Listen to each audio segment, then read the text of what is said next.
when it comes to China and India specifically, there are such large population-based economies about to take off. China has already taken off and India is taking off. The only showstopper for their economic growth or their aspirations is the environment. It is not regulation, it is not public opinion, and we have never understood environment the right way at the beginning of the first industrial revolution. At that time, the scientists thought that environment was an inert entity, and that's because we were looking for industrial raw materials such as coal, iron, copper, etc., and we thought that is inorganic. So we thought that if we take those resources from nature, we don't have to replace them. We can exploit them, not realizing that it has a long-term consequences.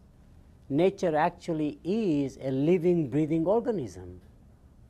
So the only way out for emerging economies now in the second industrial revolution to learn from the things we did wrong in the first industrial revolution, and that is the philosophy what I'm suggesting is nurturing nature. The more you nurture nature, the more it will give it back to you. So having a mindset of nurturing rather than exploitation makes all the difference. So where do we nurture? We nurture children. In the old agricultural age, children were an asset on the farm. So if I do a return on investment, I had a very good positive return in agricultural age or every child that I have. They become errand boys at a young age, they become full-fledged manpower, and they are also my retirement meal, right? They take care. There are no pension plans in those days. But if I do a net present value of having a child today, guess what? It's negative, okay? It'll cost me $250,000 to have a child, including 4 years of college education in America. And what else children give you now? They give you headaches and heartaches. So children are not the asset anymore as they used to be, right? However, I suddenly became very curious about why people worship cow. And then I did an economic analysis. Farmers always nurture their pigs, their fish, their chickens, their cows. Because they know more you nurture, the more you get it back. So I did a return on investment analysis of a cow. That's very positive. Actually, over the lifetime of a cow, she gives you back so much that it is in your self-interest to nurture nature, right? And that to me is a very key message. I think these nations will learn, and fortunately we do have the knowledge, the wisdom, the practice, and even a science now to do it right. We call it organic farming, for example, organic farming of vegetables and fruits, but also fish. We know how to replace forests, as we cut them properly. It's all possible now, right? So to me, that's clearly one major factor.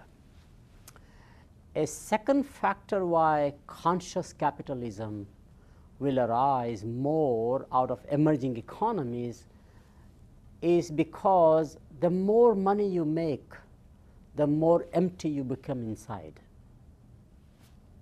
It's a truism. I've seen this again and again.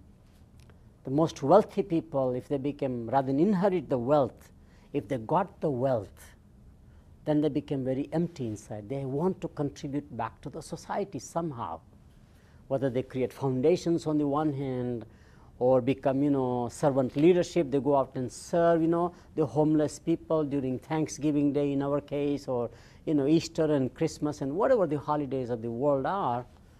I think that's very important, that if it was built into the rise of enterprises and rise of the wealth creation through capitalism, it's a much better mechanism. So what you need going forward is purpose infused into profit. A profit with purpose is more enduring, meaningful, more satisfying to the creators of wealth. I believe in both China and India because they are really very traditional historical societies like Europe. Capitalism was never trusted anyhow. Okay? Capitalism has been never trusted by the traditional societies that arose through intellectuals. And therefore, they will always have this uneasy feeling as these two countries become capitalistic or all emerging economies transform into economic powers. They will always have this uneasiness whether the Western capitalism model is right or wrong for us. You know? And I experience those debates as I travel in other countries, especially emerging economies.